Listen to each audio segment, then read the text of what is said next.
Hola, nosotros somos estudiantes de la Escuela Preparatoria Dr. Ignacio Chávez. Mi nombre es Juan José de la Sánchez García. Y mi nombre es Arlet Liliana Lorenzo Baltasar. Y a continuación les vamos a explicar el principio de Pascal. ¿Ustedes se imaginan poder levantar un carro solo con la fuerza de sus brazos o poder detener un autobús lleno de gente solo con un pequeño movimiento de sus pies?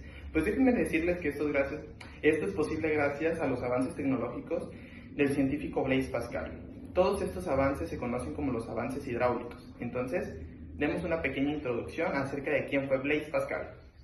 Blaise Pascal fue un físico, matemático, filosófico y escritor francés. Nació el 19 de junio de 1623 y falleció el 19 de agosto de 1662. Es considerado como uno de los grandes pensadores del siglo de las luces. Hizo varias contribuciones científicas, en las cuales las más destacadas es la prensa hidráulica y la teoría de la probabilidad. Empezó a estudiar las matemáticas a los 12 años y a los 19 años de edad le detectaron cáncer, mismo que en el año de 1662 fallecería por este tumor. Blaise hizo muchas contribuciones en muchos campos diferentes, dentro de los cuales está la matemática. Dentro de la matemática desarrolló hoy conocido como el triángulo de Pascal, el cual es utilizado o ayuda para estudiar los coeficientes binominales. Dentro de sus libros más conocidos de filosofía se encuentra Pensamientos, que es un libro encargado de estudiar la relación de la condición humana y la religión. En la literatura existe un libro llamado Provinciales, que es muy conocido, uno de los más reconocidos en Francia. La aportación más significativa de la cual nosotros tenemos o hablaremos en este video será del principio de Pascal, para lo cual les vamos a dar una breve explicación. El principio de Pascal es una ley física que pertenece a la hidrostática. La hidrostática es una rama de la hidráulica que ésta estudia los fluidos en estado de reposo. Ahora, ¿qué nos dice el principio de Pascal? Nos dice que la presión ejercida sobre un fluido se transmite con igual intensidad en todas las direcciones y en todos los puntos del fluido, siempre que el fluido sea incompresible y esté en equilibrio. Para entender mejor el principio de Pascal tenemos que tener en cuenta dos nociones de las cuales les vamos a explicar a continuación. Estas son la presión y los fluidos incompresibles. La presión es aquella fuerza que se aplica sobre una superficie sobre una unidad de área. Todo esto dependería según en la superficie o en la área que se esté aplicando.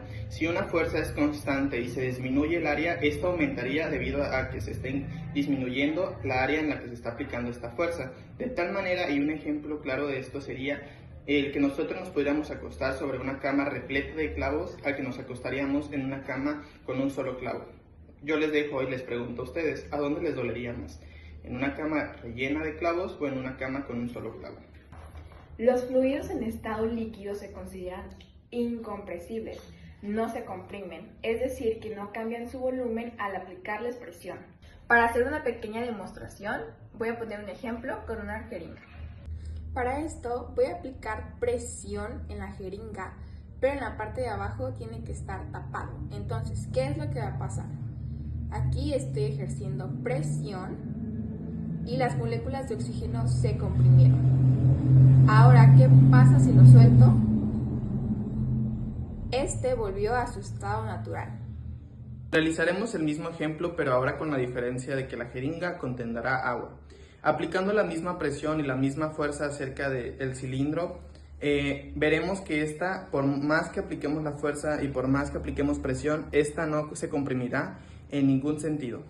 Esto gracias a que las moléculas del agua hacen que no exista espacio entre estas mismas.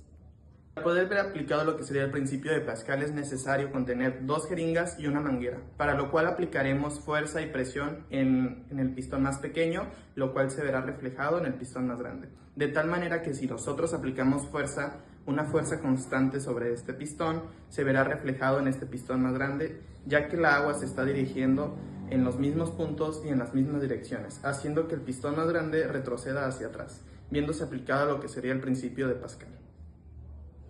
Para este ejemplo y para nuestra demostración de nuestro experimento usaremos la prensa hidráulica, que hace uso del principio de Pascal.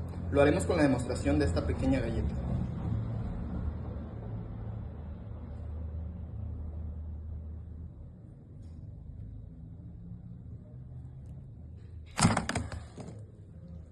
Como lo mencioné al principio, el principio de Pascal ha dado cabida a muchos aspectos que día con día se ven aplicados y que no teníamos en cuenta que el principio de Pascal se ve contribuido en todos estos aspectos.